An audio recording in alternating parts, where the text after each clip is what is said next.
Hey Nova ones, welcome back to my channel. This is the Metatron speaking, and oh my gosh, the article I found today. So here we are on my Twitter because I made a post about it because it was just too stupid. Now given, I understand that this is a little bit of an off topic for me, but the reason why I decided to tackle it is because it's a little bit of a controversial topic, and differently from other people that can go into hatred and spew horrible rhetorics, I can be fair, and I'm definitely not toxic. So I think I'm the one equipped to speak about this because you know me, I'm a nice guy. So at least I can just cut through the nonsense, but don't attack people that don't deserve to be attacked in the process. So what are we talking about? Well, we are talking about the brain cells you're gonna lose in a moment because apparently, according to Science Museum, Lego can be anti-LGBT, says Science Museum. Yeah, I mean...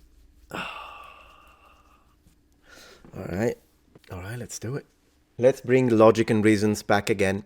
Institutions Seeing Things Queerly tour claims people think the toy bricks are gendered and reinforces idea.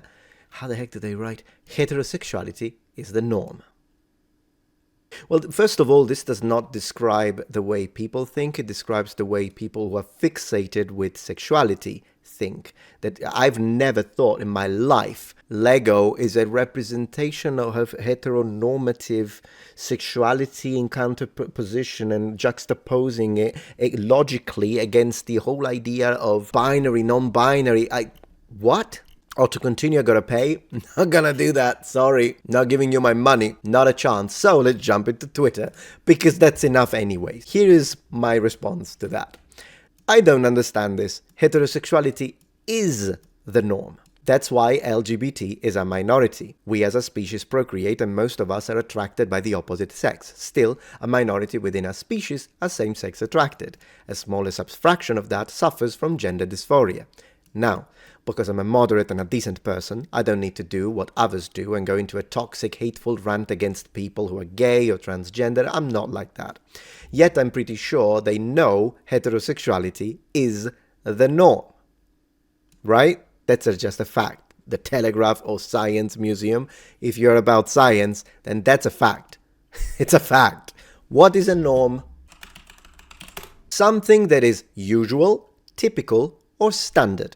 I would say that considering the fact that this is just the way people multiply, not to mention we actually have an overall idea of statistics, mathematically it is more usual and typical for people to be attracted by the opposite sex. Given that doesn't mean that same-sex attracted people don't exist. No, they do exist. They've been existing since the dawn of time. But as we look at this numerically, yes, heterosexuality is the norm. This is not a hateful statement. Obviously, anyone who knows me, right? And I mean, there are several studies that can point out the actual percentages of adult LGBT people who identify as LGBT, and the percentages are, of course, extremely low because heterosexuality is the norm.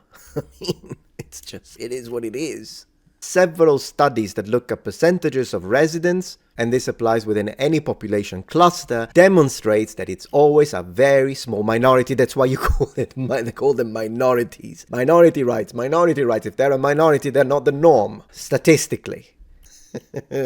Anyways, that's just a fact, once again, before the idiots misquote me and turn me into the evil far-right guy. No, I'm the freedom guy, consenting adults and all that. Live your life in peace, Lego or not. My question is, why are the activists making up problems that don't exist? Don't they understand that by doing this, they're actually making the lives of LGBT people harder? Can you counter that? Center, right, left, far right, super communist, Stalin's son, Matt Walsh's nephew, can you counter this? They fuel anger and intolerance against people who don't even think this way. Yeah, because this is not. I don't want to go into I have a gay friend also because that's not how I label them. She's a friend, he's a friend who happens to be gay. I don't label people with their sexuality. But since I have to, I've spoken about this with my friends who happen to be gay. I don't care if you're gonna go like, oh look, he's saying he has a gay friend. No, I'm not. But I'm just saying I've asked before I made this. Do you actually think they know they're like, I don't understand, this is stupid. Exactly. So this does not represent people in the LGBT. It's just the activists. This is important to underline, by the way, for their sake. But I'm the one who has to do it, the centrist guy. Stop making the lives of LGBT. So this is now me to the activists. Stop making the lives of LGBT people harder for your cringy virtual signaling and political war of fake tolerance. If you really cared for minorities, you wouldn't make up clickbait to drive hate for your own gain at their expenses. Add applause. You would present LGBT as just people. That's how you, by the way, make their lives better. Shame on the Science Museum. I double down. These type of activists, I can't stand them because they are pretending to care for the minorities. Oh, the minority, these people will feel a little bit better if you don't look at Lego that way. But in reality, then the very people are like, no, man, I don't care about Lego. What the heck? Not to mention that no one who is into Lego calls them female and male, the pieces. They're studs. It's not even... Anyways, yeah, all they're doing...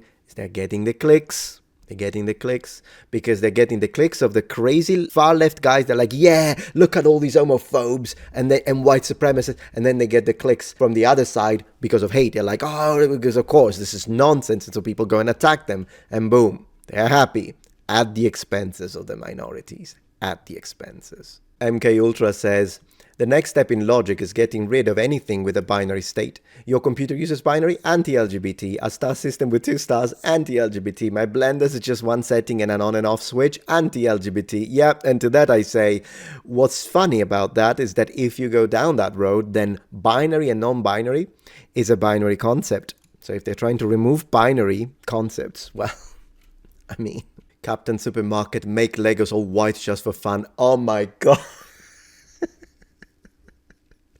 Oh, if you did that, ooh, that would, oh my gosh. Don't even get there, my mate. You know what they're going to do? They're going to remove white from all of those, any color, but white. Budwise. Whew. Yeah, so loads of comments, but here we are. That's where we are, noble ones. And I think even though usually I do history, but this one I had to do it because am I the only one who can take this, be fair, and not spread hate? I don't know, but look, I can't stand toxic people. It doesn't matter if they're like alt-right, actual alt-right, if they are far left, if they are far right, I don't care. I can't stand toxic people. I personally don't care what your own opinions are, your political takes are, or your opinions even within the culture war. It's your opinions, your freedom, speak it, say it. And if we disagree, I can sit down. If you're not a toxic individual, we can sit down, we can have a beer, we can maybe a coffee. Yeah, I'll make you coffee. You probably never had an actual coffee in your entire life. I'll make you pasta, and then we can discuss, we can talk like civil people do. But these days, that's become an impossibility, and people, all they do is that they immediately assume the moment you say something that is ever so slightly right-wing or ever so slightly left-wing, whether it be within the matters of economic policy, whether it be within the societal attitude or social norms, whether it be anything really, or you're immediately a fascist, or you're a commie, or you're woke, or you are a white supremacist. There is no middle terms. But yes, there are a lot of people who are middle but leaning right, or middle but leaning left, and even people who are firmly conservative or firmly liberal, as long as they're not toxic, hey, that's their position, and we should be able to be adults about it, sit down and talk and discuss. Yes, there are toxic people. I cannot stand them regardless of where they say they are. I mean, I'm a Christian. There are toxic people within Christianity as well that say they're Christians and then they spew hate all day long and poison and anger. And clearly you can tell from a Christian perspective, allow me that for a second, if you're an atheist, you know I respect your choice. And I'm not trying to be preachy or anything, but between fellow Christians, when you see people that the moment you read and you finish reading what they wrote, you feel like, man, that's just not right. You can feel the hatred, you can feel the poison. You know who their master is, and they're just using his name for the wrong reasons. So yeah, I attack those too. So I just can't stand toxicity. And the reality of fact is, a toxic person remains a toxic person because it's just how they are. It doesn't matter where you place them politically. It doesn't matter whether you place them in whether they are like militant atheists that just have to attack anyone, or maybe even single-handedly targeting Christians. I can't stand those, of course. Whatever other religion they may be, up, down, left, right, it doesn't matter. When someone is toxic, I cut them out of my life, and I strongly suggest you to do the same. Still, I appreciate you. Thank you for watching. Bye.